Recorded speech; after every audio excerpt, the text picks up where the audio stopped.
আসসালামু আলাইকুম। আজকে আমরা নারকেল ছাড়াই নারকেলের নাড়ু তৈরি করব। এই জন্য প্রথমে 2টা পেঁপে নিয়েছি, উপরের চামড়াগুলো ছিলে চামচের সাহায্যে ভিতরের অংশটাও চেঁচে ফেলেছি। এরপর একটা গ্রেটারের সাহায্যে সুন্দর করে কুচি করে নিয়েছি। এবার 2-3 বার কষলে কষলে ধুয়ে ফেলবো, তাহলে এর ভিতরে যে আঠালো ভাবটা থাকে সেটা বের হয়ে যাবে। ধুয়ে হাতের সাহায্যে চেপে ঝরঝরা করে নেব। এরপর আমরা কড়াইতে 2 কাপ পরিমাণ পানি নিয়েছি, এর ভিতর দিয়ে দিলাম 1 চিমটি লবণ। পানিটা গরম হয়ে গেলে এর ভিতরে আগে থেকে কুচি করে রাখা পেঁপেগুলো দিব।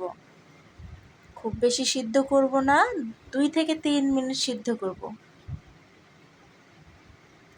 সিদ্ধ করা হয়ে গেলে একটা ছাঁকনির সাহায্যে আমরা পানিগুলো ছেঁকে ফেলব।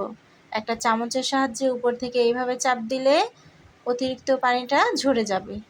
এবার কড়াইতে 1/2 কাপ পরিমাণ চিনি দিয়ে 3টা এলাচ দিয়ে ক্যারামেল তৈরি করে নেব। ক্যারামেল তৈরি হয়ে গেলে এর ভিতর দিয়ে দিব পেঁপেগুলো। পেঁপে কুচিগুলো দিয়ে ভালো করে নাড়াচাড়া করলে পেঁপে থেকে পানি বের হবে। এই পানি না শুকানো পর্যন্ত নাড়তে থাকব।